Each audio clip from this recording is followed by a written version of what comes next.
Dear Trinity friends, I want you to know how much I miss you. It's been almost forever since I've seen you. And I hope you're doing well. And I wish we could be together in person, but this new way of gathering is certainly far better than nothing.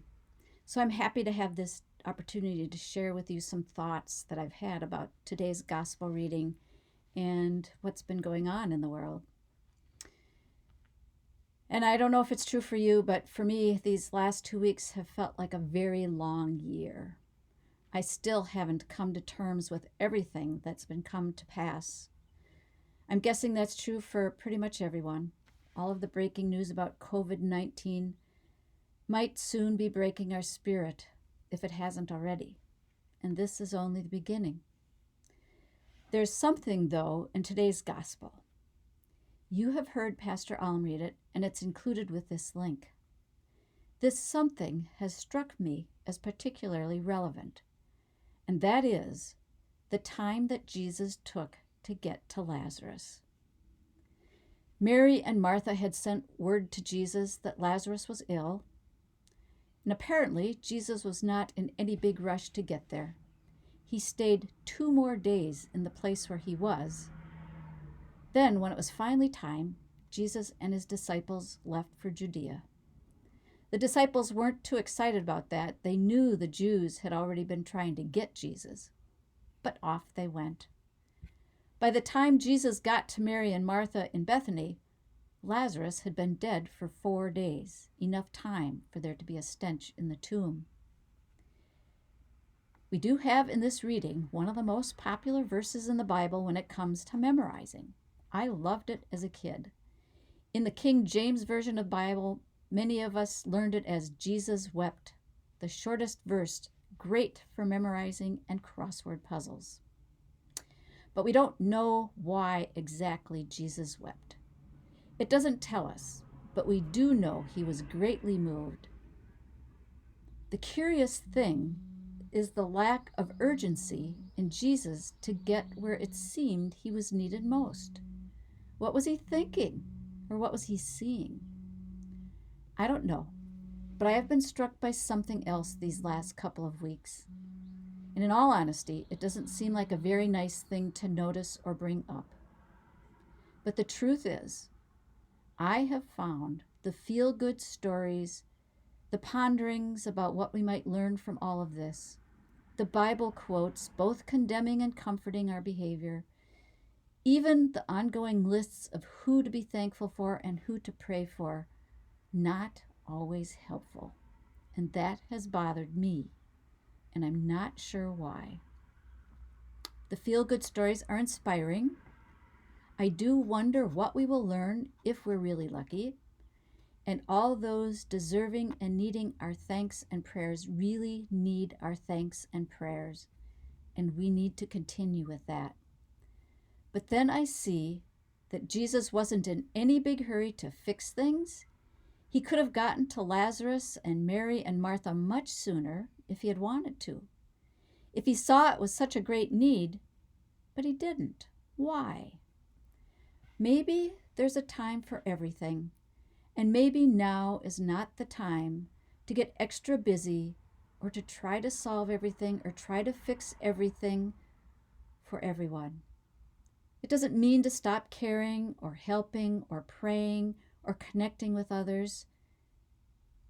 Maybe now is the time to be a little more like Jesus, to try and see the way he thought just a bit more.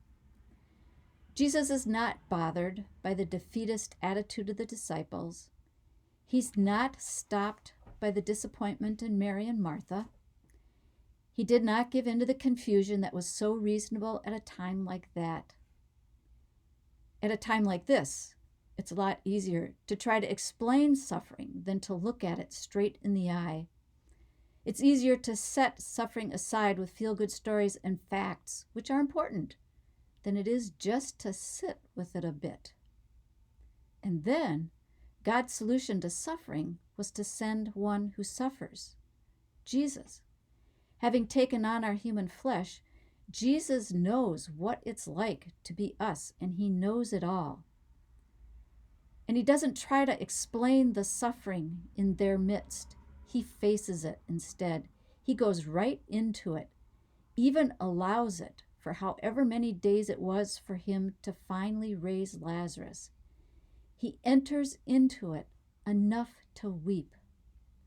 But he also sees as God sees, that there's a bigger picture out there, that the suffering is not the end, that the suffering is a part of the journey on the way to life.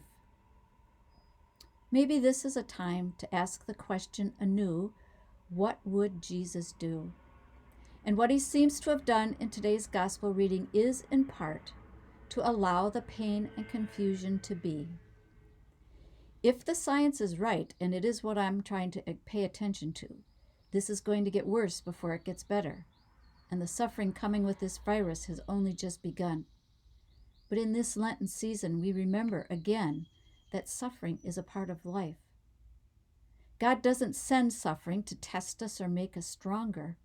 It's just a part of life. Jesus knew what all of we are experiencing is like. He had been there. He had done that.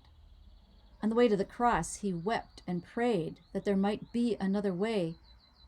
But he entered the darkness of Lazarus' death and his own so that new life would come. During these uncertain times, we can make a choice. We can be in this moment trying to allow the gravity, the grief, the unknown, and the fear be real, sort of like what Jesus did when he first heard about Lazarus. We don't have to, but we can choose that, or just a small piece of it even. We can do what Jesus did only because we know that on the other side of the promise is the promise of life. For Lazarus, for Jesus on the other side of the empty Easter tomb, and for us. It is promised, and in that promise we trust that life is on the other side of this new reality we find ourselves in.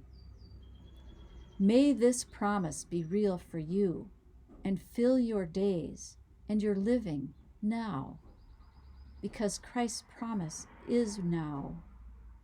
It's true already, and it's in that we can place our trust. May God's peace and joy be yours in these strange days we find ourselves in. Amen.